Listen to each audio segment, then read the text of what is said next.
Gaza में इतने सारे बच्चे मर रहे हैं, भुखमरी से मरते हैं, एक 2 साल का बच्चा है उसका रेप हो रहा है। तो अगर भगवान सर्वशक्तिमान है, भगवान जो है उसको वो सब कुछ जानता है और वो सबसे ज़्यादा दयालु भी है, तो फिर वो ये सब देखते देखते होने क्यों दे रहा है? इतने बड़े क्रिएशन के अंदर क्या बस एक अर्थ है जिसके अंदर भगवान को ऐसा आया कि यहीं पर इंसान डालने हैं, बाकी सब जगह उन्हें वीरान छोड़ दिया। कोई भी धर्म है, कोई भी मजहब है, कोई भी पंथ है, वो सब चल रहे हैं फेथ के ऊपर कि हमारा विश्वास है। और all of the religions they demand faith, वो फेथ डिमांड करते हैं कि आप भरोसा रखो। नॉर्थ पोल है, ऐसा मेरा फेथ नहीं है, ये मेरा बिलीव है। तक हमको सिद्धांत की प्रॉपर अंडरस्टैंडिंग नहीं होगी ना, दिमाग में कुछ भी खिचड़ी बनती रहती है। अपनी मनगढ़ंत कुछ भी सोच लिया, फिर खुद ही अपने दिमाग से उसका जवाब भी दे दिया, और अपने दिमाग से सही भी लग गया तो उसको मान भी लिया, और खाले ही माने नहीं उसको सोशल मीडिया पे जाके बोलना भी शुरू कर दिया। ठीक है, सब एथिस्ट का यही सेम कहानी चल रही है।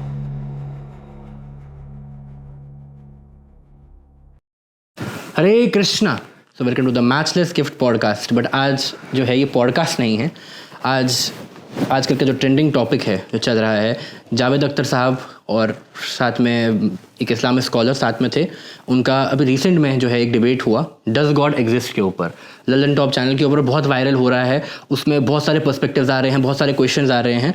तो हमने सोचा आज कि हम सनातन धर्म पर्सपेक्टिव से, वैदिक पर्सपेक्टिव से उन क्वेश्चंस का कुछ रिप्लाई करें। और आज मेरे साथ में हैं ईश्वर गौरांग प्रभु जी। कोई इंट्रोडक्शन का जो है ज़रूरत नहीं है, मेरे बड़े भाई। तो प्रभु, हम बहुत टाइम से हम प्रयास कर रहे थे कि हम कुछ साथ में प्रभु जी के साथ कर सकें, और फाइनली आज हम कर रहे हैं। और आज सिचुएशन का ये डिमांड था, तो प्रभु जी का मैं बहुत मेरे प्रिय सखा, प्रिय मित्र रसिकानंद प्रभु ने बहुत अच्छा चैनल स्टार्ट किया है मैचलेस गिफ्ट, और इतने अच्छे उसमें पॉडकास्ट डाल रहे हैं। सच में पॉडकास्ट मैचलेस हैं क्योंकि इसमें डिवोटी इतने वरिष्ठ जो भक्त हैं अपना एक्सपीरियंस शेयर कर रहे हैं। तो आप सब लोग ये चैनल देखेगा, और मैं खुद भी प्रभु जी के सारे पॉडकास्ट देखने का प्रयास करता हूँ। Thank you so much Prabhu ji for your service. और जैसे प्रभु जी ने बोला कि बहुत अच्छा टॉपिक है actually, does God exist. We should actually discuss this kind of topics in social media. Social media पे जनरली आलतू फालतू बातें जो है डिस्कस करते हैं आजकल के न्यूज़ चैनल, लेकिन ये एक्चुअली में टॉपिक है जो हमें डिस्कस करने चाहिए कि भगवान है कि नहीं, हम कौन है, क्या संबंध है, लक्ष्य क्या है, उद्देश्य क्या है जीवन का। So I am so very happy कि एटलीस्ट इस तरह का कुछ डिस्कशन जो है सोशल मीडिया पे, न्यूज़ चैनल पे हो रहा है। और उसमें से कुछ बातें जो जावेद अख्तर साहब ने रखी वो बहुत जेन्युइन बातें हैं, और उनका जो दर्द था, जैसे बार बार बोल रहे थे कि जो बच्चे मारे जा रहे हैं, जो समाज में गलत हो रहा है, वो साफ दिखाई दे रहा था। तो हम वैदिक पर्सपेक्टिव से उन क्वेश्चंस को किस तरीके से देखते हैं उस बारे में हम लोग चर्चा करने वाले हैं। ठीक है, तो हम दोनों ने वो पॉडकास्ट देखा है, और प्रभु जी और हम लोग कुछ डिस्कस करेंगे। कुछ ऐसे प्रश्न जो वैदिक पर्सपेक्टिव से हमारा एंगल थोड़ा अलग है। ठीक है प्रभु जी? Yes, okay. तो कहाँ से स्टार्ट करना है? तो प्रभु जी सबसे पहले जो एक चीज़ में पहले बोल दूँ, प्रभु जी की आँख खराब है और मेरा गला खराब है। ठीक है, जैसे तैसे हम लोग रिकॉर्ड कर रहे हैं क्योंकि ज़रूरी सेवा है, इसलिए आप क्षमा कीजिएगा अगर आवाज़ और ये सब चीज़ें थोड़ा आपको अनयूजुअल लगे तो। Anyway, yes Prabhu ji, let's start. Disclaimer हमने पहले ही दे दिया।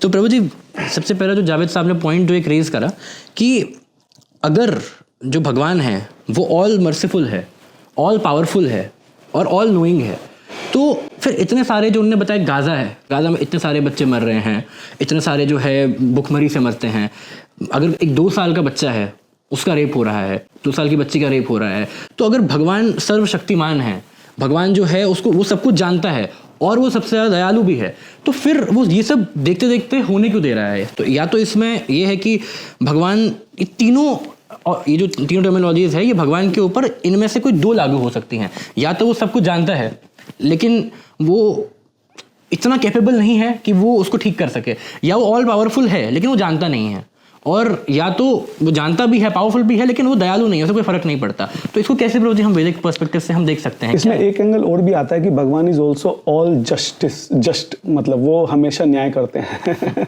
वो भी एक एंगल जो आपने बोला बिल्कुल सही है कि इतने सारे बच्चे मर रहे हैं, तो क्या भगवान उनको देख रहा है? क्या रोक नहीं सकता? अगर रोक नहीं सकता तो इसका मतलब ऑल पावरफुल नहीं है, उस शक्तिमान नहीं है, और रोक सकता है तब भी नहीं रोक रहा, इसका मतलब वो दयालु नहीं है। तो कहीं ना कहीं तो गड़बड़ है। तो जावेद साहब ने जो प्रश्न रखा वो बहुत जेन्युइन क्वेश्चन है, और इससे साफ साफ पता चलता है कि जो वैदिक अंडरस्टैंडिंग है वो बिल्कुल भी उसके ऊपर वो वैदिक अंडरस्टैंडिंग बिल्कुल नहीं है। बेसिकली कहने का मतलब यह है कि जो कर्म सिद्धांत है अगर हम उसको समझें तो कोई भी बड़ी आसानी से समझ सकता है कि ऐसा क्यों हो रहा है। एक बहुत कॉमन एग्जाम्पल हम लोग यूज़ करते हैं कई बार कि मान लो अगर कोई मूवी देखने गया, और मूवी देखने वो लास्ट में गया, और लास्ट में देख रहा है कि कैसे हीरो जो है वो विलन को मार रहा है, ठीक है, और वो सोचे यार ये कैसा इतना क्रूर इंसान है बेचारा, देखो विलन इतना बूढ़ा आदमी उसको ऐसे कैसे मार रहा है, वो लेकिन तो बहुत गलत हो रहा है। लेकिन उसने पूरी मूवी नहीं देखी कि उसी विलन ने उससे पहले क्या क्या करा था। मैं आपको रियल एग्जांपल देता हूँ। अभी कुछ समय पहले हैदराबाद में एक बहुत ब्रूटल रेप हुआ था एक लेडी के साथ। वो डॉक्टर थी बेचारी, अपने हॉस्पिटल से वापस आ रही थी, कुछ लफंगों ने, आवारा लड़कों ने उसका बहुत ब्रूटल तरीके से रेप करा, उसको जिंदा जला दिया। आप समझ सकते हैं। तो उसके पीछे बहुत गुस्सा हुआ, पुलिस ने उसको अरेस्ट किया, लेकिन लोग जो है बहुत गुस्से में थे, उनको पता था कि कुछ नहीं होगा, पता नहीं कितने साल लग जाएंगे न्याय मिलने में, मिलेगा नहीं मिलेगा, वो बहुत सारी बातें थी। तो बाद में वो जो अपराधी थे पुलिस के हाथों एनकाउंटर से मारे गए, और लोगों ने पुलिस के ऊपर फूल बरसाए, जबकि कुछ लोगों का ऐसा मानना था कि शायद पुलिस ने जानबूझ के उनको मारा है, ठीक है। अब मान लो किसी को पूरी बात नहीं पता, वो सिर्फ लास्ट में वो वहीं रहता है, उसको न्यूज़ वगैरह नहीं देखता, वो देखे कि क्या ही पुलिस ने बेचारे 3-4 नौजवान लड़कों को ऐसे खुलेआम गोली मार दी, ठीक है, और लोग उनके ऊपर फूल बरसा रहे हैं। ये कौन सी सिविलाइजेशन है? हम क्या जंगल राज है यहाँ पे? हम कहाँ रहते हैं? ऐसा कैसे हो सकता है कि मतलब आम बेचारे मासूम लोगों को मारा जा रहा है और लोग फूल बरसा रहे हैं? ये क्या हो गया दुनिया को? कोई इस तरह से सोच सकता है कि नहीं? लेकिन अगर उसको पूरी बात पता लगे कि इन्होंने करा क्या है ना, तो अब आप देखिए कि हमारा जो पर्सपेक्टिव है वैदिक, वो मल्टी लाइफ है। हमको एक जीवन नहीं है हमारे पास। पुनरअपि जननम पुनरअपि मरणम चल रहा है, अनंत जन्मों से हम जन्म ले रहे हैं, उसमें अनंत कर्म हमने किए, अच्छे भी करे बुरे भी किए, उन सबका फल जो है हम अलग अलग जन्मों में अलग अलग तरीके से अलग अलग योनियों में हमको मिलता है। तो अगर किसी के साथ गलत हो रहा है तो ये बहुत अंडरस्टूड सी बात है कि उसने वैसा ही कुछ गलत कभी किसी जन्म में किसी भी तरीके से किसी दूसरे के साथ करा होगा, तभी आज उसके साथ वैसा हो रहा है। तो गॉड ऑल पावरफुल तो है ही, गॉड ऑल मर्सीफुल भी है, लेकिन साथ साथ गॉड जो है ऑल जस्ट भी है, मतलब वो हमेशा न्याय करता है। आप दुनिया के कानून से तो बच सकते हैं, ठीक है, भगवान के कानून से नहीं बच सकते, है कि नहीं? आपने प्रश्न पूछा ना, ये एक्चुअली में मैं जब भी एथिस्ट लोगों को सुनता हूं ना, तो ये चीज समझ में आती है कि उनको धर्म की अंडरस्टैंडिंग नहीं है। उन लोगों ने जो धर्म समझा है वो जनरली या तो सोशल मीडिया से या व्हाट्सएप से या मोस्टली एथिस्ट की वो बुक पढ़ते हैं, तो उन्हीं की बुक से वो समझ लेते हैं, जो कि बिल्कुल गलत अंडरस्टैंडिंग होती है। और वो गलत अंडरस्टैंडिंग के हिसाब से फिर अपनी कॉमन सेंस के हिसाब से वो जवाब भी दे देते हैं कि ये धर्म अगर ऐसा है तो लॉजिकली ऐसे ऐसे गलत है। अगर धर्म को कोई बहुत ढंग से एक सिस्टमैटिक ऑर्गेनाइज्ड वे से अगर समझे पूरा, तो उसके बाद वो एथिस्ट बढ़ ही नहीं सकता है। ये जो प्रश्न है यहाँ पे जावेद अख्तर जी ने उठाए हैं, ये तो हमारे यहाँ मेरे ख्याल से DYS में सारे कवर हो जाते हैं। DYS हमारे स्कॉन में कोर्स है, जब भी कोई स्कॉन ज्वाइन करता है सबसे पहले वही कोर्स करते हैं, 5-6 दिन का होता है। वो बच्चा जानता है, बिल्कुल बेसिक क्वेश्चंस हैं, उसी में सारे क्वेश्चन का जवाब मिल जाता है। और जब इतने बेसिक क्वेश्चन इतने बड़े प्लेटफॉर्म पे रखे जाते हैं तो दुख भी होता है कि इतनी छोटी छोटी बातें भी नहीं पता है उनको, इतने बड़े प्लेटफॉर्म पे उनको लगता है कि कितनी कॉमन सेंस से वो इसका जवाब दे रहे हैं, है कि नहीं बाबू? यस। तो प्रभु जी, आज I am taking the devil side. अच्छा। तो उस तरीके से आपसे पूछूंगा, तो जो अदर साइड था, जो दूसरी साइड से जो इसका लॉजिक आर्गुमेंट ये आया कि हमारा जो है ये एक टेस्ट हो रहा है, सब लोग जो है एक टेस्ट करने के लिए यहाँ पास, एक टेस्ट देने के लिए यहाँ पर आए हैं। और जनरली हम जो है यही सुनते हैं बाकी साइड से, अगर हम एक वैदिक पर्सपेक्टिव को हटा दें, अगर हम एक लॉ ऑफ कर्मा को हटा दें, तो ये है कि हाँ हमारा एक लाइफ है, तो एक लाइफ के अंदर या तो अगर आपने एक पर्टिकुलर तरीके से आपने अपने जीवन को जिया, तो या तो आप उसके बाद स्वर्ग जाएंगे, इटर्नल हेवन या इटर्नल हेल का कंसेप्ट है। तो ये जो आर्गुमेंट है उस एक और साइड से आया, बट इसमें फिर एक लॉजिकल काउंटर आर्गुमेंट ये आता है एथियस्ट की तरफ से प्रभु जी, कि वही जैसे बताया कि एक छोटे से बच्चे का जो है क्या मिस्टेक है। एक्चुअली वो मैंने सुना, वो बहुत सेटिस्फैक्टरी नहीं है, और अगर आप थोड़ा सा सोचो तो बहुत लॉजिकल भी नहीं है। अब बात यह है कि आप बोल रहे हो कि एक टेस्ट चल रहा है, ठीक है, जिसने मारा उसको बाद में सजा मिलेगी, लेकिन जिसको मारा उसका क्या होगा? अब मान लो छोटे बच्चे को मार दिया, अब वो छोटे बच्चा कहाँ जाएगा? क्या वो नरक में जाएगा, जहन्नम में जाएगा, हेल में जाएगा? जाएगा तो क्यों जाएगा? वो तो छोटा सा बच्चा है, उसने तो कुछ अभी तक करा ही नहीं। और अगर वो स्वर्ग में जाएगा, जन्नत में जाएगा, हेवन में जाएगा, तो ये तो फिर अच्छा किया उसने, सामने वाले ने भाई, अच्छा वो बच्चे को मार दिया, वो हेवन में जा रहा है, इटर्नली हेवन में जा रहा है। अगर वो बच्चा बड़ा होता तो पता नहीं उसको मौका मिलता है नहीं मिलता, हो सकता है वो तुम्हारे भगवान को मानता नहीं मानता, ऑप्शन होता उसके पास, नहीं मानता तो उसको हेल में जाना पड़ता। लेकिन क्योंकि तुमने उसको बचपन में मार दिया, तो उस बच्चे के साथ तुमने इतना अच्छा कर दिया कि वो तो हेवन में जा रहा है कि नहीं? तो ऐसे तो फिर सबको ही मार देना चाहिए अगर ये पर्सपेक्टिव देखा जाए तो ये जैसे ही हम रीबर्थ को हटाते हैं, जैसे ही हम लॉ ऑफ कर्मा को हटाते हैं, ये बहुत सारे ऐसे प्रश्न खड़े हो जाते हैं जिनका कोई सेटिस्फैक्ट्री आंसर नहीं है। और ये जो टेस्ट वाली बात बोली जा रही है कि टेस्ट हो रहा है, ये खुद भी बहुत सेटिस्फैक्ट्री आंसर नहीं है। मतलब कोई अगर किसी मौलवी के घर में या किसी भी पादरी के घर में या किसी भी पंडित के घर में किसी का जन्म हो रहा है, उसको बचपन से सारी फैसिलिटी मिल रही है भगवान को जानने की, समझने की, ठीक है, वो उसमें बड़ा हो रहा है। और एक बच्चा हो सकता है किसी ऐसे देश में, किसी ऐसी जगह पे जन्म हो जहां पे उसके पास एक्सेस ही ना हो। मान लो फॉर एग्जांपल अब्राहमिक जो भी रिलीजन, जीसस हैं या जो भी हैं, उस बच्चे को कभी पता ही नहीं लग पाया जीसस के बारे में। बहुत सारे देश हैं, बहुत सारे लोग हैं ऐसे जिनको पूरी जिंदगी में पता नहीं लग पाता। अब वो हेल में क्यों जाएगा? क्योंकि उसको तो कभी बताया नहीं गया ढंग से। तो जैसे ही हम रीबर्थ को हटाते हैं, जैसे ही हम लॉ ऑफ कर्मा को हटाते हैं, बहुत सारे ऐसे प्रश्न खड़े हो जाते हैं जिनका कोई सेटिस्फैक्ट्री आंसर नहीं है। और क्योंकि हमारे वैदिक धर्म में इसका बहुत अच्छे से विवरण है, इसलिए इस तरह के क्वेश्चंस का हम बहुत इजीली और बहुत अच्छे से और बहुत लॉजिकल जवाब दे सकते हैं। नहीं तो खाली अगर हम टेस्ट के बेस पे रखेंगे टेस्ट हो रहा है, तो वो इतना सेटिस्फैक्ट्री जवाब नहीं है कि छोटे छोटे बच्चों को मार दिया, बम से उड़ा दिया और तुम कह दो कि टेस्ट हो रहा है। I mean it's not completely. और हम देख भी रहते हैं कि जावेद अख्तर और बाकी लोग भी उससे सेटिस्फाई नहीं हो रहे थे उस आंसर से, क्योंकि वो actually it's not satisfactory. Yes, तो एक चीज़ जो उन्होंने और जो ये चीज़ उठाई कि इतना बड़ा ब्रह्मांड है, इतना बड़ा यूनिवर्स है, तो क्या इसमें जो लाइफ है वो बस एक छोटे से, मतलब अगर हम अर्थ की बात करें तो it is not even 0.1% of the entire creation. और वो तो एक यूनिवर्स की बात कर रहे थे, हमारे यहाँ तो मल्टीवर्स का कंसेप्ट है। तो कितना क्रिएशन है, मतलब हमारा जो कंसेप्ट है, हमारा जो हमारी सोच से, हमारी समझ से बहुत परे है, मुझे हमारी परसेप्शन से बहुत परे है। तो इतने बड़े क्रिएशन के अंदर क्या बस एक अर्थ है जिसके अंदर भगवान को ऐसा आया कि यहीं पर इंसान डालने हैं, बाकी सब जगह उन्हें वीरान छोड़ दिया? हमारे यहाँ पे ऐसा कोई कॉन्सेप्ट नहीं है कि केवल धरती पे ही जो है जीवन है। बहुत सारे प्लैनेट्स में, बहुत सारी गैलेक्सीज में, बहुत सारे यूनिवर्स में अलग अलग जगह पे अलग अलग तरह की लाइफ फॉर्म्स हैं। 84 लाख योनियां हैं। ज्यादातर जो योनियां हैं वो तो धरती पे एग्जिस्ट भी नहीं करती। बहुत सारी योनियां वो अलग अलग एनवायरमेंट, जैसे आग है, आग के अंदर भी जीव होते हैं जो आग के अंदर ही जिंदा रह सकते हैं। तो जैसे सूर्य देव हैं, सूर्य जो प्लेनेट है, वहां पे भी बहुत जीवन है। ठीक है, बहुत सारे जीवन ऐसी फॉर्म में जो हम अपनी शायद नेकेड आई से देख भी ना सकें, मतलब वो अलग एक सेटल लेवल पे हैं। तो हमारा ये कंसेप्ट नहीं है कि केवल धरती पे ही जो है जीवन है। हमारा कंसेप्ट तो है कि बहुत बड़ा यूनिवर्स है और बहुत सारे गैलेक्सीज में, बहुत सारे प्लैनेट्स में, बहुत सारे सब जगह अलग अलग तरह की लाइफ फॉर्म्स हैं। अगर हम ये रखें कि सिर्फ धरती पे ही जीवन है, तो ये एक्चुअली में जो जावेद अख्तर साहब बोल रहे हैं वो सही बोल रहे हैं कि मतलब इतने बड़े ब्रह्मांड में जहां अनगिनत गैलेक्सीज हैं, अनगिनत गैलेक्सीज का एक ब्रह्मांड, ऐसे अनगिनत ब्रह्मांड है, उनमें सिर्फ एक छोटी सी अर्थ के ऊपर मतलब है। मतलब इस हिसाब से तो अगर किसी ने डिजाइन बनाया तो ये तो बहुत मतलब कुछ खास अच्छा डिजाइन नहीं है। मतलब एक छोटी सी अर्थ के ऊपर जीवन देने के लिए इतने बड़े प्लैनेट, इतने बड़े प्लैनेटरी सिस्टम बनाने की क्या जरूरत थी? It doesn't make sense. लेकिन हमारे वैदिक पर्सपेक्टिव से ऐसा नहीं है। एक्चुअली में लाइफ जो है वो सब जगह फैली हुई है। प्रभु जी, एक पॉइंट और उन्होंने ये बोला जो मुझे बहुत अच्छा लगा कि ऐसा नहीं है कि रिलीजन जो है ये आज से है, ये आज ये कुछ 1000-2000 साल पुराना कंसेप्ट है। जब से अकॉर्डिंग टू, अगर हम साइंटिफिक लॉजिकली भी हम देखें, हिस्टोरिकली भी देखें, तो उन्होंने ऐसा बोला कि 12,000-15,000 साल पहले से इंसान जो है वो यहाँ पर प्रेजेंट है। तो तब से उन्होंने ऐसा एक पॉइंट ये रखा कि रिलीजन तो तब से ही है। और ऐसा नहीं है कि वो लोग कोई बहुत मूर्ख लोग थे, उन्होंने भी बहुत लाइक इजिप्ट के अंदर जो है उन्होंने पिरामिड्स क्रिएट करे, या ग्रीक कल्चर की उन्होंने बात करी कि उस समय भी रिलीजन्स थे।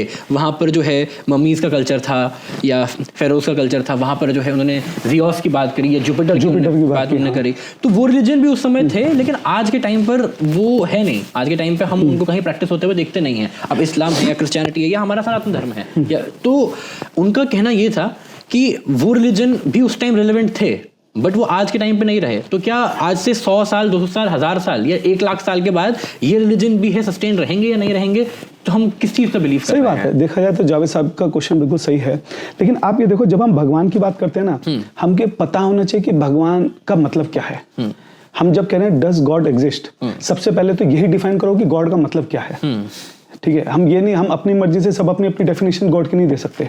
गॉड की जो एक कॉमन जनरल अंडरस्टैंडिंग है, जो जिस गॉड की हम बात कर रहे हैं, उस गॉड की अंडरस्टैंडिंग है कि गॉड जो है स्पेसलेस, स्पेस से परे है, टाइमलेस है, टाइम से परे है, इमैटेरियल है, कोई मैटर की चीज नहीं है, सच्चिदानंद एक अलग सेटल फॉर्म में है, ऑल पावरफुल है, ऑल मॉरल है, पर्सनल है, मोस्ट इंटेलिजेंट है, ठीक है, ऐसी एक पर्सनैलिटी जो होगी उसको हम गॉड बोल रहे हैं। ठीक है, तो अभी इस पर्सनैलिटी के अनगिनत नाम हो सकते हैं। ऐसा नहीं है कि हम सिर्फ कृष्ण ही बोलेंगे या राम ही बोलेंगे या एक पर्टिकुलर वर्ड ही यूज करेंगे। तो पहले लोग जिनकी पूजा कर रहे थे, हो सकता है वो भी भगवान हो, मतलब सेम, अगर वो सेम डेफिनेशन है तो वो भी भगवान की पूजा कर रहे थे, वो उनको किसी और नाम से जान सकते थे। एक पॉसिबिलिटी ये हो सकती है। दूसरी पॉसिबिलिटी ये हो सकती है कि हो सकता है भगवान ना हो, देवता हो। हमारे वेदास में देवता का भी कंसेप्ट है। देवता वो लोग होते हैं जो भगवान नहीं होते, लेकिन जो ह्यूमन भी नहीं होते, ह्यूमन से ज्यादा उनके पास एडमिनिस्ट्रेटिव पावर्स होती हैं। वही जो दुनिया है उसको कैसे मैनेज करते हैं, दुनिया में जो भी चीजें चल रही हैं, प्लेनेटरी सिस्टम है, मौसम है, बहुत सारी चीजें, वो उनको एडमिनिस्ट्रेटिव करते हैं बेसिकली। तो उनको हाई पावरफुल लोग होते हैं वो। तो जैसे आपने बोला जुपिटर की, इन सब की ये हमारे यहाँ है, वो तो देवता है। तो हो सकता है कि लोग देवताओं की पूजा कर रहे हो, तो देवताओं की पूजा करने का भी प्रधान है, इवन तो हाईएस्ट नहीं है लेकिन वो सही प्रधान है। ठीक है, दूसरी पॉसिबिलिटी हो सकती है कि वो किसी देवता की पूजा कर रहे होंगे पहले और अब नहीं कर रहे। ठीक है, उसमें भी तीसरी पॉसिबिलिटी हो सकती है कि लोग अपने आप से ही कुछ भी बना के पूजा कर रहे हो, जैसे आज भी होता है, लोग अपनी मर्जी से किसी फिल्म स्टार का मंदिर बना देते हैं, कुछ भी अपनी मर्जी से कुछ भी करते रहते हैं। अब किसी का हाथ तो नहीं पकड़ सकते ना, अगर कोई अपनी मर्जी से कुछ भी कर रहा है। हो सकता है उसको तो अपनी मर्जी से कुछ भी कर रहे हो तो गलत हो, वो भी हो सकता है। तो तीनों पॉसिबिलिटी हो सकते हैं कि वो पहले जिनकी पूजा करते थे, हो सकता है वो भगवान ही हो, लेकिन वो उनको किसी और नाम से जानते हो, क्योंकि भगवान के अनंत नाम है। हो सकता है कि वो किसी देवता की पूजा कर रहे हो, या हो सकता है वो गलत तरीके से किसी भी ऐसी किसी चीज की पूजा कर रहे हो। तीनों पॉसिबिलिटी हो सकती है, और शायद तीनों ही रही होंगी अलग अलग जगह पे। कुछ जगह पे लोग भगवान की भी कर रहे होंगे, कुछ जगह देवता के भी, कुछ जगह अपनी मर्जी से भी कुछ कर रहे होंगे। और ये हमेशा से होता है, आज भी हो रहा है और आगे भी होता रहेगा। ठीक है, तो हाँ, हमारे यहाँ पे क्योंकि देवता का भी कंसेप्ट है ना वैदिक व्यू में, तो उससे भी हम चीजों को बेटर समझ सकते हैं। तो इसी में प्रोजेक्ट एक बात आ गया कि भगवान जो है वो ऑल नोइंग है, ऑल मर्सिफुल है, बहुत सारे एट्रीब्यूट्स हमने बात किया। तो एक पॉइंट जो जावेद साहब ने रखा था वो ये था कि टाइम इमेमोरियल से जो है भगवान है, जैसे हम कहते हैं भगवान अनंत है। तो अगर टाइम इमेमोरियल से है, लेकिन जो ये यूनिवर्स है ये टाइम इमेमोरियल से नहीं है, ये तो इसका एक स्टार्ट पॉइंट है, इसको एक टाइम बनाया गया। तो इमेमोरियल का मतलब है कि मतलब इनफाइनाइट नंबर ऑफ टाइम, मतलब उसको हम काउंट नहीं कर सकते कि हाँ 100 साल या 1 करोड़ साल या 1 हमेशा से। तो एक पर्टिकुलर टाइम पे यूनिवर्स का स्टार्ट हुआ होगा, बट उसके इतने टाइम, उसके पहले का टाइम भी जो है वो अनंत ही है। उसके पहले जो है भगवान क्या कर रहा था, मतलब ये उन्होंने पॉइंट रखा था। ये भी देखा तो जावेद साहब का बहुत अच्छा क्वेश्चन है, एकदम जेन्युइन क्वेश्चन है ये, कि अगर जब दुनिया बनी उससे पहले भगवान के खाली बैठा था। देखिए, इसमें भी हमारे को वैदिक पर्सपेक्टिव से अगर हम देखें तो हमें बेटर और अच्छा सेटिस्फैक्टरी इसका आंसर मिलता है। हमारे यहाँ पे जैसे मैंने बोला कि एक ही ब्रह्मांड नहीं है, अनंत ब्रह्मांड है। ब्रह्मांड बनते बिगड़ते रहते हैं। तो ये एक जिस यूनिवर्स में हम हैं, ये यूनिवर्स बना, लेकिन इसके साथ साथ इसके आगे पीछे बहुत सारे यूनिवर्स बनते बिगड़ते रहते हैं। ठीक है, और ये जो भगवान जिसके बारे में हम बात कर रहे हैं, ये इस पूरे यूनिवर्स, जैसे मैंने बोला कि वो टाइम स्पेस से परे है, मतलब टाइमलेस एंटिटी है। ठीक है, तो भगवान जो है वो हमेशा से है। अब देखिए, इसको ना कॉस्मोलॉजिकल आर्गुमेंट बोलते हैं। थोड़ा सा मैं 2 मिनट लूंगा इसको समझाने के लिए। वैसे मैंने इसके ऊपर एक डिटेल वीडियो बना रखी है, मैं ऊपर यहाँ लिंक है, आप डिस्क्रिप्शन में लिंक डाल देना। 15-20 मिनट की वीडियो, उसमें मैंने ज्यादा डिटेल में अच्छे से समझाया। यहाँ पे मैं थोड़ा शॉर्ट में समझाने का प्रयास करता हूँ। पहले साइंटिस्ट को ऐसा लगता था कि जो ब्रह्मांड है ये अनंत है, मतलब अनंत मतलब हमेशा से है, इटर्नल है। जो भी चीज इटर्नल होती है उसके लिए किसी क्रिएटर की जरूरत नहीं पड़ती। ठीक है, जो चीज बनती है या जो चीज चेंज होती है उसके लिए क्रिएटर की जरूरत पड़ती है। तो ये जो बहुत कॉमन सा क्वेश्चन है कि दुनिया भगवान ने बनाई तो भगवान को किसने बनाया, ठीक है, ये उसको मैं एड्रेस कर रहा हूँ यहाँ पे। तो पहले ऐसा था कि दुनिया किसी ने बनाई नहीं, ये हमेशा से है। तो हमेशा से है तो क्रिएटर की भी जरूरत नहीं है, पहले ये अंडरस्टैंडिंग थी। जैसे जैसे साइंटिफिक डेवलपमेंट हुआ, हमें बहुत सारे ऐसे एविडेंस मिलने शुरू हो गए कि ये दुनिया हमेशा से नहीं है, ये एक समय पे बनी है। जैसे एक छोटा सा उदाहरण, जैसे यूजेबल एनर्जी है, वो यूजेबल एनर्जी धीरे धीरे कंज्यूम हो रही है। तो अगर हमेशा से होता तो अब तक वो खत्म हो चुकी होती। तो अभी भी वो है, तो इसका मतलब एक समय से वो स्टार्ट हुई होगी। या फिर जो वर्ल्ड या जो हमारा जो ब्रह्मांड है वो एक्सपेंड हो रहा है, तो शायद कभी एक कहीं से स्टार्ट हुआ होगा। इस तरह से बहुत सारे ऐसे साइंटिफिक एविडेंस हमको मिल रहे हैं कि ये जो पूरा ब्रह्मांड है ये एक समय पे स्टार्ट हुआ है। ठीक है, लेकिन जो भगवान है ऐसा नहीं है कि वो कभी नहीं थे और फिर वो बाद में हो गए। वो हमेशा से थे, वो टाइम से परे हैं वो। तो क्योंकि वो कभी बने नहीं, इसलिए उनको बनाने वाला भी कोई नहीं है। ब्रह्मांड बना इसलिए उसको बनाने वाला है। ब्रह्मांड जो भगवान है वो टाइमलेस एंटिटी है। वो कभी ऐसा नहीं था कि वो कभी नहीं थे और फिर वो बन गए, क्योंकि वो टाइम से परे हैं। टाइम खुद ही भगवान ने बनाया, टाइम खुद ही भगवान की एनर्जी है। इसलिए वो जो एंटिटी है वो इटर्नल एंटिटी है, वो टाइम से परे है। और क्योंकि वो कभी बनी ही नहीं इसलिए उसको कोई बनाने वाला भी नहीं, वो हमेशा से थी। समझ बात जी। आप सॉरी, आपका प्रश्न क्या था? मैं भटक गया शायद थोड़ा। प्रश्न मुझे ये था कि अगर एक स्टार्ट है यूनिवर्स का और एक पर्टिकुलर टाइम पे वो क्रिएट हुई है, भले ही कितने ही अरब साल पहले, तो उसके पहले भगवान क्या हाँ, उससे पहले जो है, तो उसमें ये बहुत कॉम्प्लेक्स चीज है, हम एकदम आसान भाषा में समझते हैं। दो वर्ल्ड हैं, एक मटेरियल वर्ल्ड है, एक स्पिरिचुअल वर्ल्ड है। मटेरियल वर्ल्ड में ये अनंत ब्रह्मांड है। ये अनंत ब्रह्मांड जो है ऐसा है कि जैसे पानी में बुलबुले उठते हैं ना, उबलते हुए पानी में, ऐसे जैसे बुलबुले उठते हैं, ऐसे ब्रह्मांड बनते बिगड़ते रहते हैं। ये अनंत ब्रह्मांड ऐसे ही बनते रहते हैं, ऐसे बिगड़ते रहते हैं, और अनंत समय से ऐसे ही चल रहा है, टाइम इमोरियल से। तो एक तो ये हो गया। दूसरा स्पिरिचुअल वर्ल्ड। स्पिरिचुअल वर्ल्ड में जो भगवान है, वो वहां पे जो जीव उनके साथ में हैं, वो उनके साथ हमेशा बहुत प्रसन्न रहते हैं, हमेशा लीला करते रहते हैं, और बहुत आनंद में हमेशा रहते हैं। तो इस दुनिया के बनने से पहले भगवान क्या कर रहा था? भगवान की ही एक एक्सपेंशन इस दुनिया में, अनंत ब्रह्मांड बन रहे थे, बिगड़ रहे थे, वो कर रहे थे। और दूसरी भगवान जो एक्चुअल भगवान है, वो गोलोक वृंदावन धाम में, वो आनंद से थे, हमेशा से थे, कोई दिक्कत नहीं है।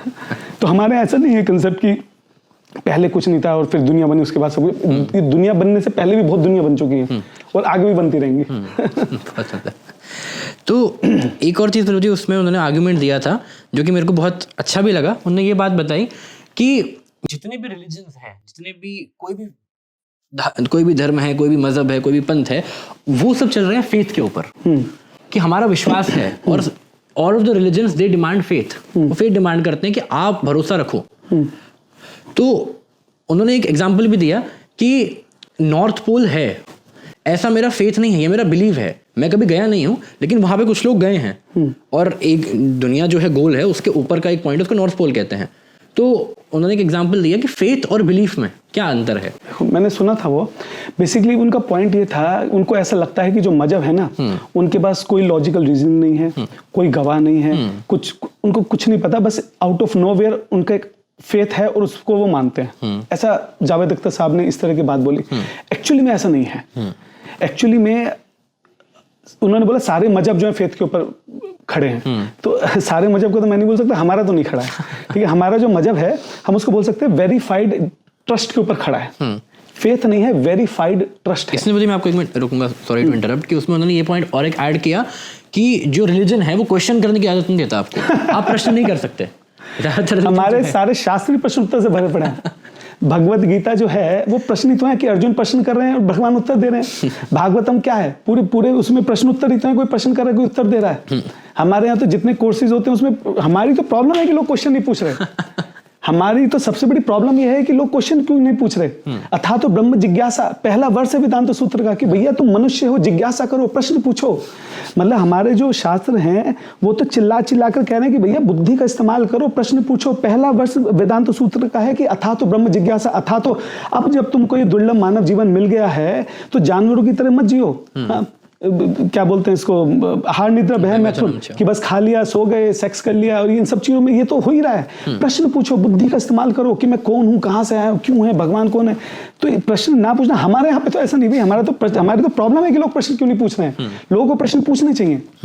तो हमारी अंडरस्टैंडिंग नहीं है। उससे पहले सॉरी आपने क्या बोला था कि फेथ वाली बात बोली। देखो, जो जावेद साहब ने बोला कि दुनिया के सारे मजहब फेथ के ऊपर हैं, ठीक है। हमारे यहाँ ऐसा नहीं है। हमारे यहाँ पे जैसे मैं आपको बता देता हूँ, हमारे यहाँ पे क्या है। सबसे पहली बात तो है कि एक कॉमन सेंस की बात है, ठीक है। कॉमन सेंस की बात है कि मैं कॉन्शियस बीइंग हूँ। मैं सोच सकता हूँ, समझ सकता हूँ, फील कर सकता हूँ, महसूस कर सकता हूँ, एक्सपीरियंस कर सकता हूँ। इमोशंस है मेरे अंदर। किसी मैटर में इमोशंस नहीं हो सकते। अगर मेरे अंदर इमोशंस हैं, इसका मतलब कि मैं मैटर से अलग हूं। तो एक कॉमन सेंस से भी मुझे लगता है कि यहाँ कुछ तो बात है, ठीक है। अच्छा, उसके बाद फिर मैं शास्त्र पढ़ता हूँ। शास्त्रों में ऐसी बात पढ़ता हूँ जो एकदम मेक सेंस लगती है कि बिल्कुल ऐसा, मतलब जो वो बोल रहे हैं मैं उसको आसपास से रिलेट कर पा रहा हूँ कि हाँ एक्चुअली में ऐसा है। एक छोटा सा उदाहरण देता हूँ। जैसे शास्त्रों में बोला है कि जो आत्मा है वो हृदय के समीप उसका स्थान है। अच्छा चलो ठीक है, अब इस बात को देखते हैं। जैसे ही मैं, जो भी इस वीडियो को देख रहे हैं, मैं आपसे कहता हूं कि आप जैसे ही बोलेंगे मैं, आप देखो कि आपका हाथ कहां जाता है। अगर आप बोलेंगे कि मैं, you will not feel comfortable. As soon as बोलेंगे मैं, अपने आप हाथ कहां जाता है कि हाँ मैं ये बात बोल रहा हूं, वो नेचुरल है। तो ये हाथ यही क्यों जा रहा है? अच्छा, सबका एक साथ जा रहा है, मतलब 7-8 बिलियन जो भी इस दुनिया की पॉपुलेशन है, आप किसी भी से भी पूछ लीजिए, सबका यही जा रहा है। रैंडम भी हो सकता था, कोई कोई बोल देता मैं, लेकिन सब यहाँ बोल रहे हैं, ऐसा क्यों? क्योंकि भगवद गीता बोल रही है बार बार कि जो आत्मा है उसका स्थान हृदय के समीप होता है। इसलिए आप देखो, जैसे ही मैं बोलता हूँ अपने आप हाथ यहाँ जाता है। So it makes sense. तो जब मैं ऑब्जर्व करता हूँ सेंस लगता है, जब मैं पढ़ रहा हूँ इट मेक्स लॉजिकली सेंस।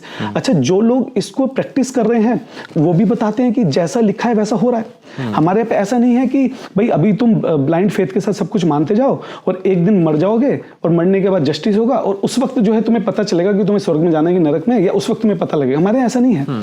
भक्ति का लक्षण बताया गया भगवद गीता में, सुसुकम कर्तुम अव्ययम, कि आप हमें अभी आनंद होगा, मरने के बाद नहीं। अगर आज हम भक्ति करते हैं, आज से हम उस रास्ते पे निकल पड़ेंगे जहां से हमारा आनंद जो है बढ़ता चला जाएगा।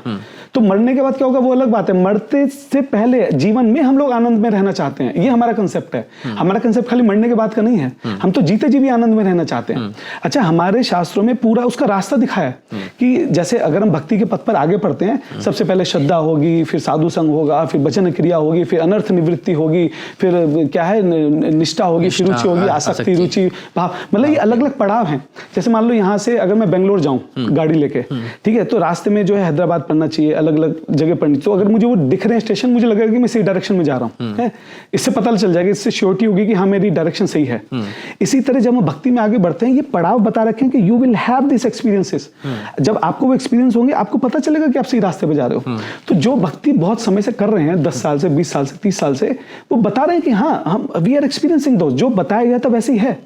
तो जैसे जावेद अख्तर साहब ने कहा कि कोई गवाह नहीं है, गवाह है।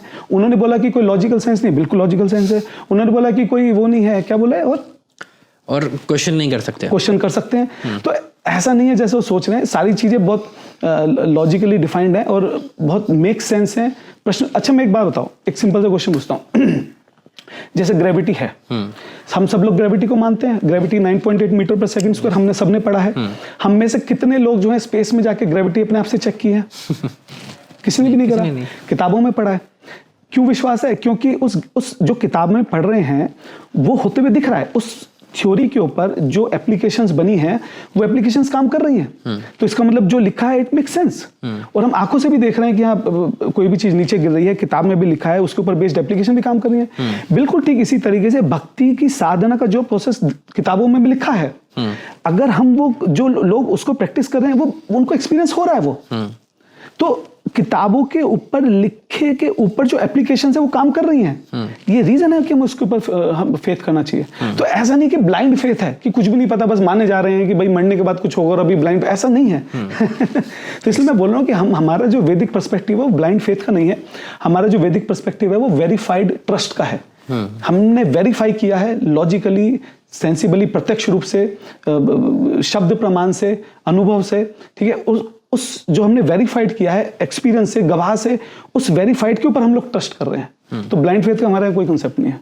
ओके प्रभु जी, एक पॉइंट और उन्होंने रेज किया था कि शास्त्र जो है, जैसे मान लीजिए 10,000 साल पहले, 5,000 साल पहले लिखे गए, उसके पहले उनमें ये कंसेप्ट नहीं है कि किसी भी स्क्रिप्चर के अंदर, किसी भी रिलीजन की ये कंसेप्ट नहीं है कि डायनासोर जो है एग्जिस्ट करते थे। ये उन्होंने एक पॉइंट उन्होंने बताया।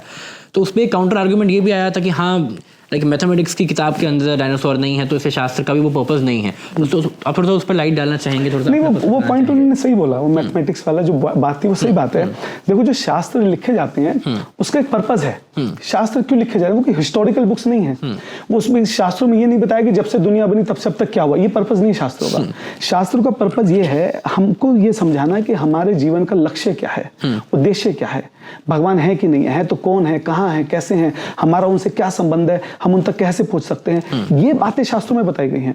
और इस बात को समझाने के लिए अगर उनको कुछ और भी डिटेल्स देनी पड़ती हैं इस ब्रह्मांड के बारे में, तो शास्त्र वो दे देते हैं। जैसे ब्रह्मांड कैसे बना, ये क्यों दे रहे हैं डिटेल? ताकि जब हम ये देखें कि इतना विशाल ब्रह्मांड है, इतना कॉम्प्लेक्स है, ये ब्रह्मांड इतना विशाल, इतना कॉम्प्लेक्स है, तो इसको बनाने वाले मेरे प्रभु कितने विशाल होंगे, उनकी क्या मैजेस्टी होगी, उनका क्या ऐश्वर्य होगा। तो जब हम ब्रह्मांड के विषय में सुनते हैं तो भगवान के ऐश्वर्य का एहसास होता है, इसलिए उन्होंने ब्रह्मांड के बारे में बता रहे हैं, नहीं तो और कोई जरूरत नहीं है। तो अगर कुछ डिटेल्स दी भी जा रही हैं वो केवल इसलिए दी जा रही है ताकि हमें भगवान को समझने में सहायता मिले। और जिन डिटेल्स को भगवान को समझने में सहायता नहीं मिलती है, जिन डिटेल्स है, उसको देने की भी जरूरत नहीं है। तो डायनासोर है या नहीं है उससे क्या फर्क पड़ता है? हो सकता है और भी 50 तरह के एनिमल रहते हो, ठीक है। अब इतने गैलेक्सीज हैं, इतने प्लैनेट, कहाँ क्या क्या है, वो क्या करना है जान के? उससे मुझे क्या हेल्प मिलने वाली है कि पहले डायनासोर थे। उस शास्त्र में हर एक चीज इतनी इंपॉर्टेंट बताई जा रही है, वो क्यों अपने पन्ने खराब करेंगे सब बातों को बताने में। तो जो दूसरे साइड में जो भी वहां बैठे थे, जिन्होंने जो बात बोली, इट मेक सेंस, सही बात है, वो शास्त्रों में काम की बात बताई गई, ऐसे वो हिस्टोरिकल बुक्स नहीं है। तो एक पॉइंट मुझे जावेद साहब ने बोला कि it is more difficult for a religious person to also be a good human being. मतलब आप लोग अपनी सुबह सुबह, अगर उनकी इससे बोले तो आप अपनी सुबह सुबह इबादत करके आते हो, या हम अगर मैं आपको बोलूँ तो आप सुबह सुबह उठ के ब्रह्म मुहूर्त में मंगल आरती करके अब माला करके आप आ रहे हो, तो उसके बाद आपका जो 100, उन्होंने कैसे एग्जांपल दिया कि 100% में से जो एक कोटा है अच्छा ही करने का, तो आपने एक फालतू की चीज़ करके आपको ये लग गया कि आपने बहुत अच्छा काम किया है। सुबह सुबह आप आए अपनी इबादत अच्छा तो कर लिया, अब खराब कर लें तो नहीं, उनका कहना है कि आपने एक बहुत अच्छा काम किया और आपने अपना अच्छाई का 50% कोटा खत्म कर दिया। तो अगर किसी को अब आप और किसी के साथ आप अच्छा करते हो, किसी को उनके अकॉर्डिंगली आप किसी को खाना खिला देते हो, या किसी की आप गरीब की हेल्प कर देते हो, तो वो आपके लिए करना बहुत मुश्किल है एज कम्पेयर टू जो ये सब काम नहीं कर रहा। मैं इसलिए आपसे बात बोल रहा हूँ कि जब तक हमको सिद्धांत की प्रॉपर अंडरस्टैंडिंग नहीं होगी ना, दिमाग में कुछ भी खिचड़ी बनती रहती है। अपनी मनगढ़ंत कुछ भी सोच लिया, फिर खुद ही अपने दिमाग से उसका जवाब भी दे दिया, और वो अपने दिमाग से सही भी लग गया तो उसको मान भी लिया, और खाले ही माने नहीं उसको सोशल मीडिया पे जाके बोलना भी शुरू कर दिया। ठीक है, सब एथिस्ट का यही सेम कहानी चल रही है। ठीक है, जब हम भगवान की पूजा करते हैं, अर्चना करते हैं, आराधना करते हैं, उससे हमारा हृदय और ज्यादा कोमल होता है। उससे जीवात्माओं के प्रति जो कंपैशन है, जो दया भावना है, करुणा भावना है, वो और ज्यादा डेवलप होती है। हाँ? अच्छा, कई बार लोग कहते हैं कि मंदिरों के बाहर जो है भिखारी बैठे होते हैं, लेकिन ये प्रश्न ये भी था कि मंदिरों के बाहर ही क्यों बैठे होते हैं, और कहीं क्यों नहीं बैठे होते, कम क्यों बैठे होते हैं? क्योंकि उनको पता है कि जो इंसान मंदिर जा रहा है उसके अंदर ज्यादा दया भावना होगी, उसके अंदर ज्यादा टेंडेंसी है डोनेट करने की, या किसी का दुख देखकर उसकी हेल्प करने की, इसलिए मंदिर के बाहर ज्यादा बैठे होते हैं। लोग मजाक उड़ाते हैं ना कि अंदर भगवान है और बाहर भिखारी बैठे, वो बाहर क्यों बैठेंगे भी तो सोचो, कहीं और जाके भी तो बैठ जाते हैं, तो वहीं क्यों बैठे हैं? क्योंकि उनको पता है कि जो लोग आ रहे हैं उनसे मिलने की उम्मीद ज्यादा है। तो it doesn't make any sense. जो भगवान की पूजा, अब आप सोचिए हमारे कितने सारे फूड फॉर लाइफ चल रहा है, हमारे स्कूल के अंदर अक्षय पात्रा चल रहा है, ठीक है, जिसमें मिलियंस ऑफ बच्चों को, भूखे बच्चों को रोज खाना खिलाया जाता है।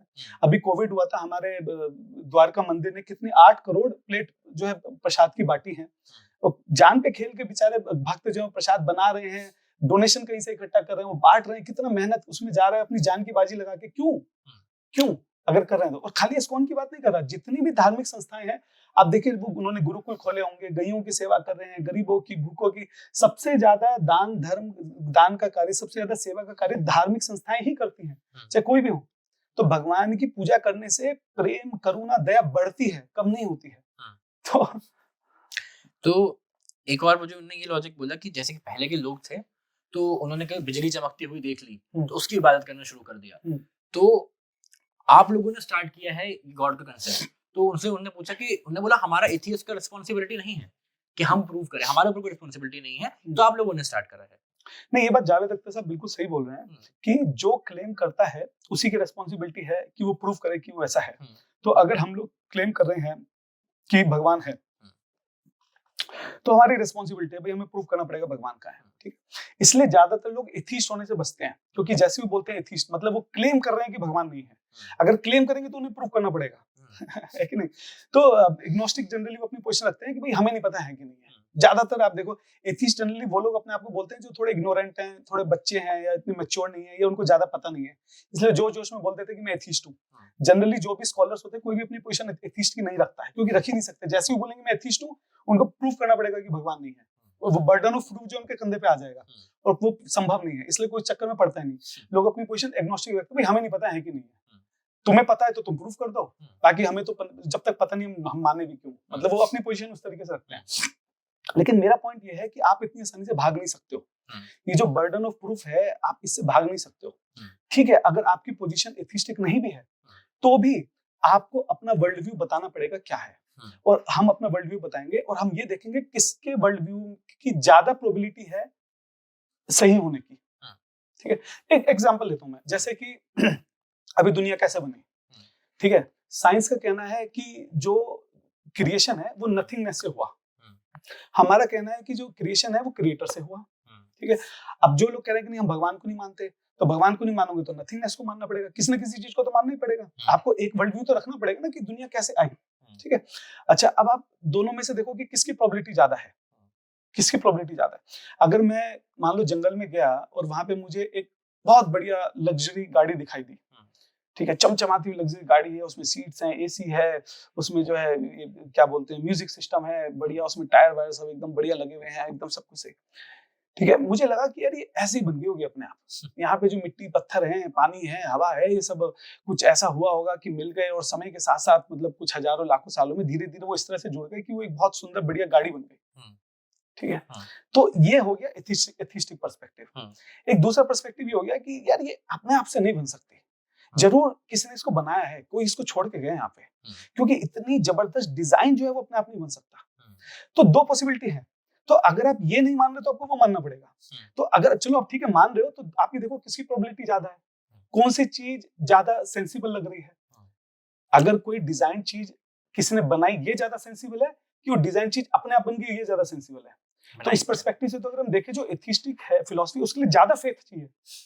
मतलब ये लोग हमको बोलते हैं कि तुम फेथ के ऊपर चलते हो, तुमको ज्यादा फेथ चाहिए क्योंकि तुम जो मानने के लिए तैयार खड़े हो उसकी प्रोबेबिलिटी तो बहुत ज्यादा कम है। हम जो बोल रहे हो तो फिर भी मेक सेंस है कि अगर कोई कॉम्प्लेक्स चीज हमारे सामने दिखाई दे रही है तो जरूर किसी ने बनाई होगी, एटलीस्ट मेक सेंस। तुम कह रहे हो नहीं वो अपने आप बन गई, वो तो और भी ज्यादा सेंसलेस बात है, उसमें तो और ज्यादा फेथ की रिक्वायरमेंट है। तो प्रभु जी एक जो उन्होंने ये बात बोली, एक और ऐसा पॉइंट आता है जावेद साहब का कि आप कहते हैं कि ये जहां पर ये चीज स्टॉप हो जाती है वो एंड जो है वो भगवान है, कि इसने इसको बनाया, इसने इसको बनाया, और एट द एंड जहां स्टॉप होता है उन्होंने बोला कि एक कदम पहले रुक जाओ, एक स्टेप आप पहले क्यों नहीं रुक रहे? नहीं देखो उससे प्रॉब्लम सॉल्व नहीं होगी। ये बात जो उन्होंने दूसरे जो भी वहां पे सज्जन बैठे थे जो जावेद अख्तर जी का जवाब दे रहे थे वो बात सही बोल रहे हैं, इट मेक सेंस। और ये कॉस्मोलॉजिकल आर्गुमेंट है, ये बहुत कॉमन आर्गुमेंट है। देखो जो एथिस्टिक है ना, ये एक जो एथिस्ट की जो ये डिबेट है इंडिया में पहली बार हुई है, ये बाहर के देशों में हमारे यूएस वगैरह में रोज का काम है, होती रहती है। और कुछ ऐसे बहुत कॉमन आर्गुमेंट्स हैं जिनका एक्चुअली में एथिस्ट के पास कोई सेटिस्फैक्टरी आंसर नहीं है। जैसे एक तो कॉस्मोलॉजिकल आर्गुमेंट है कि ये ब्रह्मांड किसने बनाया, इतना कॉम्प्लेक्स चीज कैसे बन गई। डिजाइन्ड आर्गुमेंट है कि ये जो वर्ल्ड है इतना ज्यादा डिजाइन तरीके से बना, कैसे बन गया। फर्स्ट लाइफ आर्गुमेंट है कि लाइफ जो है वो अपने आप से कैसे आ गई। जो फर्स्ट लाइफ है ना प्रभु जी, वो एकदम जो स्मॉलेस्ट ऑफ स्मॉल, जब से सबसे छोटा पॉसिबल जो लाइफ सेल है वो भी इतना कॉम्प्लेक्स है कि वो अपने आप नहीं आ सकता। उसमें भी आप समझिए कि जैसे एक डीएनए है, एक प्रोटीन है। डीएनए को एग्जिस्ट करने के लिए, डीएनए को प्रोसेस करने के लिए प्रोटीन चाहिए, प्रोटीन को डीएनए चाहिए। तो ये पहले क्या आया फिर? अगर जब तक प्रोटीन नहीं था तो डीएनए कैसे आ गया, और डीएनए नहीं था तो प्रोटीन कैसे आ गया? ये अंडे से आए मुर्गी, मुर्गी से अंडे वाली बात हो गई। तो वो जो सबसे स्मॉलेस्ट सेल है ना वो भी इतना कॉम्प्लेक्स है कि वो कैसे आया आज तक साइंटिस्ट वो नहीं समझ पा रहे हैं। आज तक साइंटिस्ट कोई लाइफ फॉर्म बना नहीं पाए अपने आप से। तो ये चीज कैसे हो गई, ये भी एक मिस्ट्री है, मतलब ये एक क्वेश्चन है जिसका कोई जवाब नहीं है। फिर इन्होंने एक बड़ा अच्छा प्रश्न उठाया था, दूसरे जो सज्जन बैठे थे, ऑब्जेक्टिविटी और मोरालिटी। ये बहुत एक्चुअली में बहुत स्ट्रॉन्ग आर्गुमेंट है। मैं आ रहा था बोलिए उस पे ही। चलो उसके ऊपर अभी हम डिस्कस करेंगे, ठीक है। तो मैं पॉइंट ये बोलना चाह रहा हूँ कि बहुत सारे ऐसे आर्गुमेंट्स हैं जिनका एक्चुअली में एथिस्ट के पास कोई सेटिस्फैक्टरी जवाब नहीं है, वो यहाँ पे आके चुप हो जाते हैं। बहुत सारे बड़े बड़े साइंटिस्ट मानते हैं कि हाँ ये जैसे डिजाइन आर्गुमेंट है। मैं नाम भूल रहा हूँ कौन से साइंटिस्ट, मैं आपको देख के भेजूंगा, बेशक स्क्रीन पे लगा देना, टाइम होगा तो नीचे डिस्क्रिप्शन में डाल देना बाद में। वो मान रहे हैं, he is one of the biggest atheist in the world, ठीक है। वो मानते हैं कि हाँ दीज आर द आर्गुमेंट्स, ये बहुत स्ट्रॉन्ग आर्गुमेंट है एथिस्ट के, मतलब we don't have satisfactory answer, ये उनका अपना मानना है। तो इतना आसान नहीं है। तो एक स्टेप पहले रुक सकते हैं। अगर देखो मेरे पिता के पिता के पिता के पिता, उनके पिता, उनके पिता, उनके पिता, ये चेन ऐसी चलती रहेगी। लॉजिकली इसको कहीं ना कहीं रुकना चाहिए। तो लॉजिकली वो हम जो मानते हैं वो जो रुकते हैं भगवान पे आके रुकते हैं, क्योंकि जो भगवान है वो सब कारणों के अंतिम कारण है। अगर वो कह रहे हैं कि भगवान के ऊपर भी कोई होगा, अगर होगा तो फिर वो हो जाएगा अंतिम कारण, कहीं ना कहीं तो रुकेगा ना। ये लॉजिकली इन्फिनाइट तो चल ही नहीं सकता है। तो जहां पे भी आपको लगेगा कि यहां रुकना चाहिए वही भगवान है बस, क्योंकि भगवान की डेफिनेशन ये है कि सर्व कारण कारणम, जितने भी कारण हैं उनके जो अंतिम कारण है वो भगवान है। तो ये डेफिनेशन है। और जैसे मैंने बोला कि क्योंकि वो टाइम से परे हैं, वो इटर्नल है। ऐसा नहीं है कि वो कभी ऐसा समय था कि वो नहीं थे और फिर वो आ गए, ऐसा नहीं है। तो वो एक इटर्नल एंटिटी है जिसके बारे में हम बात कर रहे हैं, इसलिए वो सब सर्व कारण कारणम है। तो वो अंडरस्टैंडिंग है। हाँ, तो इसमें जो मुफ्ती साहब थे उन्होंने एक पॉइंट रखा था, उन्होंने एग्जांपल दिया था कि एक आइलैंड है और आइलैंड के ऊपर एक पिंक कलर की बॉल है। अगर एक आइसोलेटेड आइलैंड पे हम आपको भेज दें, उसमें एक पिंक कलर का बॉल है, डिजाइन आर्गुमेंट हो गया। हाँ, तो उसमें जावेद साहब ने काउंटर आर्गुमेंट ये बोला कि आपको बॉल का ही क्रिएशन का क्यों आया? हाँ वो आइलैंड का क्यों नहीं हाँ आया? वो शायद जावेद साहब उनकी बात को ठीक से समझ नहीं पाए। वो मुफ्ती साहब बिल्कुल सही बात बोल रहे थे।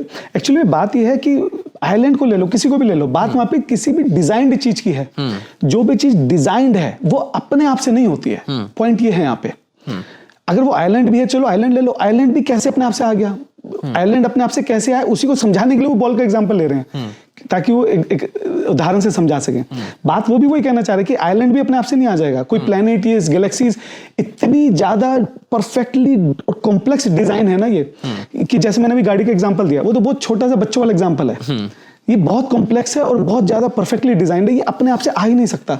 मान लो मैं आपको बोलूं कि एक दिन क्या हुआ, एक दिन बम फटा और जितनी भी वहां पे मिट्टी थी, पानी थी, हवा थी, वो सारी अपने आप में इस तरह से एकदम अरेंज हो गई कि अचानक से एकदम बुर्ज खलीफा की बिल्डिंग बन गई 1 सेकंड के अंदर। आप हंसोगे मेरी बात पे, क्या बोल रहे हैं प्रभु जी आप, ये क्या कैसे संभव है? मैं कहूँ नहीं हो सकता है ना, पॉसिबिलिटी तो है ना। हो सकता है कि बम फटा हो और अचानक से सब एकदम ऐसे मिल गया और एकदम से बिल्डिंग बन गई 1 सेकंड के अंदर। तो तुम इस बात को मानने के लिए तो तैयार हो, लेकिन इस बात को मानने के लिए तैयार नहीं कि बुर्ज खलीफा हो सकता है किसी ने बनाई हो। समझ लो कितना सेंसलेस आर्गुमेंट है वाला। तो मैं वो बोलना चाह रहा हूँ, तो जो डिजाइन आर्गुमेंट है इसका कोई तोड़ नहीं है। There is no answer for that unless you take very very irrational position कि मैं ये भी मानने को तैयार हूँ कि बुर्ज खलीफा अपने आप बन गया, मैं ये भी मानने को तैयार हूँ गाड़ी अपने आप बन गई, मैं ये भी मानने को तैयार हूँ सब कुछ अपने आप हो गया।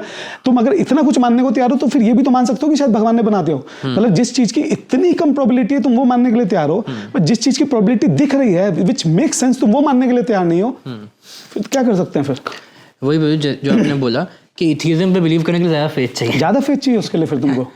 तो अभी जो हम मॉरलिटी वाले पे जो हम बात कर रहे थे, तो उसमें जो एक कंसेप्ट आया कि ईवल का डेफिनेशन क्या है, वो कि कौन तय करेगा क्या सही है क्या गलत है। अगर फॉर एग्जांपल जो है किसी ने जो है बनाया नहीं है, बस पंचमहाभूत से बना हुआ है, ये जस्ट मैटर है, तो फिर कौन तय करे? किसी का इस हिसाब से किसी का रेप करना भी गलत नहीं है और किसी को मर्डर करना भी गलत नहीं है, तो कौन ये चीज़ तय करेगा? जितने भी एथिस्ट के गॉडफादर हैं, ये डार्विन, क्या नाम था इनका?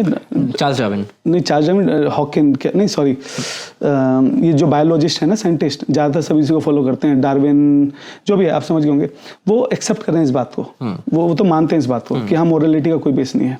तो उसका मतलब है कि किसी का रेप करना, खून करना, कुछ भी करना कुछ गलत नहीं है। ठीक है। उसमें मुझे एक एग्जाम्पल भी दिया था कि नेचर जो है, नेचर के अंदर जो है मोरालिटी का कोई जस्टिस का कॉन्सेप्ट है नहीं। शेर अगर हिरन को खा रहा को जेल थोड़ी डालेगा उसे। तो ये इंसानी बनावट है। नहीं देखो, मैं इसको मैं एक मिनट पहले एक बार थोड़ा बेसिक समझ लेते हैं। आप ये समझिए, एथिज्म के हिसाब से हम सब जो हैं जस्ट बंच ऑफ केमिकल हैं। कोई भगवान नहीं है, कोई आत्मा नहीं है, हम सिर्फ केमिकल, कॉम्बिनेशन ऑफ केमिकल्स हैं। केमिकल्स कुछ इस तरह से हो गए कि हम सब लोग अलग अलग फॉर्म में आ गए। अब मुझे एक बात बताओ, अगर सिर्फ केमिकल ही हैं, अगर कोई केमिकल इधर उधर हो गया, मान लो मैं एक पत्थर पे पत्थर मारता हूँ, पत्थर टूट गया, how does it make sense? मतलब क्या फर्क पड़ेगा उससे? मतलब किसके साथ गलत हो रहा है जब कोई है ही नहीं, सिर्फ केमिकल्स ही तो है ना। कम्बिन आप और मैं एग्जिस्ट नहीं कर रहे ना, आत्मा तो है ही नहीं, हम सिर्फ केमिकल्स, बंच ऑफ केमिकल्स हैं, वो आपस में रिएक्शन हो रहा है। तो उसमें फर्क ही क्या पड़ रहा है कि कौन मरा, कौन जी गया और क्या हुआ? और तो क्या सही है क्या गलत है? सही गलत जैसी कोई चीज ही नहीं है।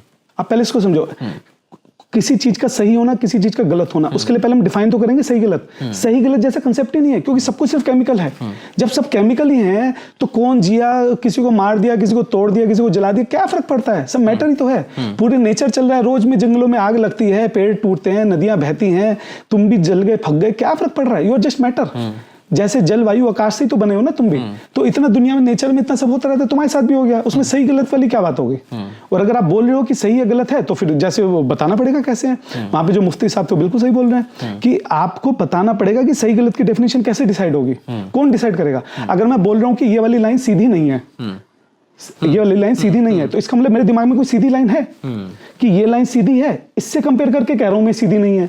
तो अगर मैं कह रहा हूं कि गलत हुआ, अगर गलत मैं कुछ बोल रहा हूं तो सही मुझे समझना पड़ेगा। सही कहां से है, कौन डिसाइड करेगा सही क्या है?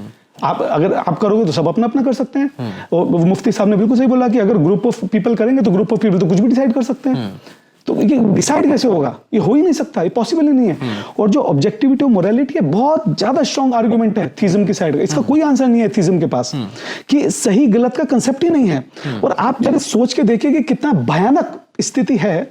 अगर दुनिया एथिज्म की तरफ बढ़ती है तो क्या सही है क्या गलत, मतलब सही गलत का कंसेप्ट ही नहीं है।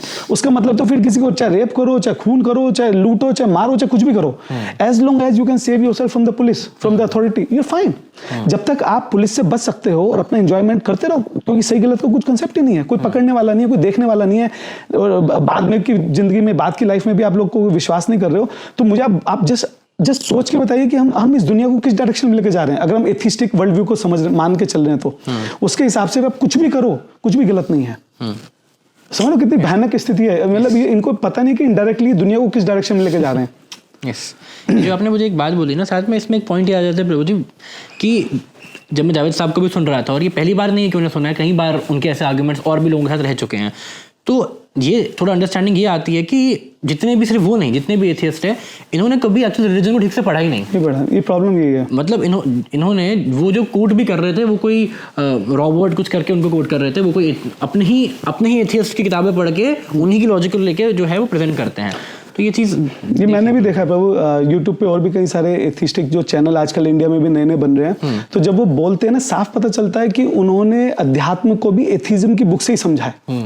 और कई सारे चैनल जो लोग इंडिया में चला रहे हैं ना, जब वो बोलते हैं तो साफ पता चलता है कि उनको इंडियन फिलॉसफी की बिल्कुल अंडरस्टैंडिंग नहीं। जैसे फॉर एग्जांपल कई बार ये लोग बोलते हैं कि आपके जो धर्म है उसमें भी तो डिवीजन है, और आप सोच रहे हैं कि आपका भगवान सही है, बाकी सबके गलत हैं। ठीक है, तो क्या प्रोबेबिलिटी कि आप भी गलत साइड में हो? ये जावेद साहब ने भी मेरे ख्याल से प्रश्न बोला था। ठीक है, तो बात ये कि लेकिन वैदिक व्यू नहीं है ऐसा। ये अब्राहमिक रिलीजन्स का व्यू कि केवल हम ही सही हैं, और केवल हम में भी, हम एक पर्टिकुलर सेक्टर में जो हम हैं, जैसे हर धर्म के भी अलग अलग बहुत सारे डिवीजन है, हम जो बिल्कुल हम ही सही है, बाकी सब गलत हैं। ये सब जन्नत में जाएंगे, केवल हम ही स्वर्ग में जाएंगे, जन्नत में जाएंगे, हेवन में जाएंगे। ये उनका कंसेप्ट है, हमारा नहीं है ऐसा कंसेप्ट। हमारा कंसेप्ट है कि जो भी भगवान को मान रहा है, कौन से भगवान को, जो डेफिनेशन दी है, spaceless, timeless, all powerful, all merciful, ये जो भगवान की डेफिनेशन, जो भी इसको मान रहा है वो सब भगवान की पूजा कर रहे हैं। भगवान को अलग तरीके से, अलग नाम से, अलग कल्चर में वो लोग जानते हैं। तो हमारा कंसेप्ट नहीं है कि कोई और अगर वो कर रहा है तो गलत कर रहा है। अगर वो उसी भगवान को मान रहा है कि जिसकी डेफिनेशन ये है जो हमने अभी डिस्कस करी है, तो इसका मतलब वो एक ही भगवान है जिसको मान रहा है, क्योंकि ऐसी कोई दो एंटिटी हो नहीं सकती। ठीक है, या फिर अगर किसी की डेफिनेशन ऐसी नहीं, तो हो सकता है किसी देवता को मान रहा हो या क्या कर रहा हो, वो एक अलग विषय है। तो ये वैदिक अंडरस्टैंडिंग नहीं है। जबकि बहुत सारे इंडियन जो एथिस्ट हैं, जो आजकल नए नए यूट्यूब चैनल खोल के बैठे हैं, वो ये बात को बोलते हैं कि तुम ही सही हो, बाकी सब गलत है। इससे साफ पता चल रहा है कि उन्होंने कभी समझने की कोशिश नहीं की वैदिक व्यू को। उन्होंने वैदिक जो अंडरस्टैंडिंग है वो तक उन्होंने एथिस्ट की किताबों से पढ़ा है। तो बहुत दुख का विषय है। हमारे तो मुझे बहुत बेसिक है कि एको ब्रह्म द्वितीयो नास्ति, भगवान जो है एक ही, और ये जो डेफिनेशन है उसके नाम अलग अलग हो सकते हैं। तो इवन अगर कोई व्यक्ति किसी और तरीके से वर्शिप कर रहा है, लेकिन उसका गोल अलग हो सकता है। किसी का गोल है स्वर्ग जाना, किसी का गोल है निराकार ब्रह्म में प्रवेश करना। अगर कोई तंत्र उपासक है, कोई ज्ञान मार्ग का उपासक है, लेकिन उसको हम नास्तिक कंसिडर नहीं करेंगे, ये नहीं कहेंगे कि वो गलत है। उसका गोल अलग हो सकता है, लेकिन एट द एंड वो भगवान की उपासना कर रहा है अलग अलग तरीके से। तो ये आपने अच्छा पॉइंट बोला। मैं इसे एक पॉइंट और ऐड कर देता हूँ, मेरे दिमाग में आ रहा है। देखो हमारे यहाँ पे क्या है कि जैसे जो ज्यादातर अब्राहमिक रिलीजन्स है ना, उसमें कॉन्सेप्ट है हेवन और हेल का। आप एक बार हेवन में चले जाओगे या हेल में चले जाओगे, और फिर आप हमेशा वहीं रहोगे। ठीक है, उनके यहाँ पे कॉन्सेप्ट है।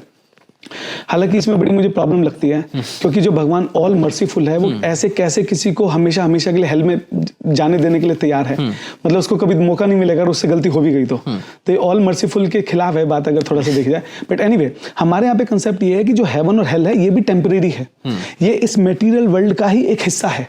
अगर हम हेवन में चले भी गए तो वहां कुछ समय बिता के वापिस आ जाएंगे दूसरे प्लेनेट पे, अर्थ या किसी दूसरे प्लेनेट पे। हेल में चले गए तो वापिस आ जाएंगे।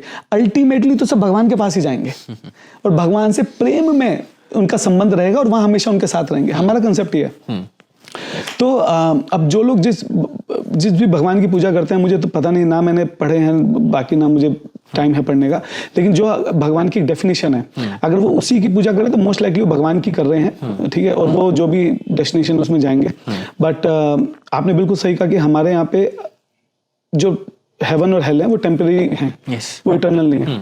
मैंने आपको क्वेश्चन सही से जवाब दिया? नहीं यस प्रभु जी, आपने इसमें एक बहुत सुंदर पॉइंट ये आता है प्रभु जी कि ना जैसे बताया कि भगवान ऑल मर्सीफुल है, तो अगर कोई एक इसमें एक जैसे आपने स्टार्टिंग में भी एग्जांपल दिया था कि मान लीजिए कोई बच्चा है और उसका बहुत ही यंग एज में उसकी मृत्यु हो जाती है, तो उसका क्या गलती है? उसको तो एक पर्टिकुलर पास के बारे में जानने का मौका ही नहीं मिला, और अगर वो नरक में जाएगा तो उसकी क्या गलती है? उसने तो कभी कोई इबादत करी नहीं, कोई पाथ फॉलो नहीं करा।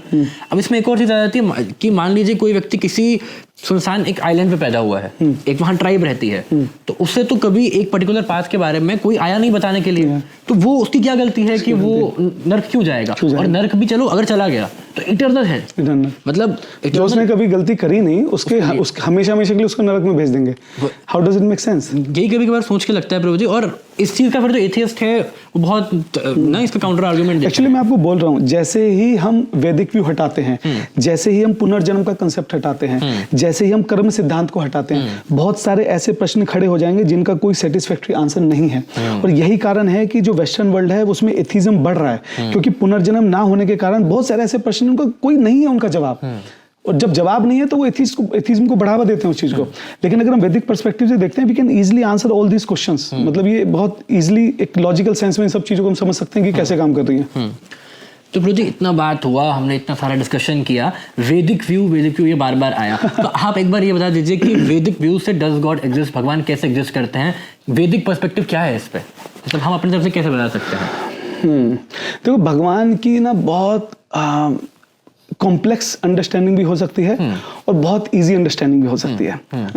जो भगवान की एक बेसिक डेफिनेशन है वो तो यही है, वो सच्चिदानंद स्वरूप है, सर्व कारण कारणम है। भगवान के हम भी सच्चिदानंद स्वरूप के ही बने हुए हैं।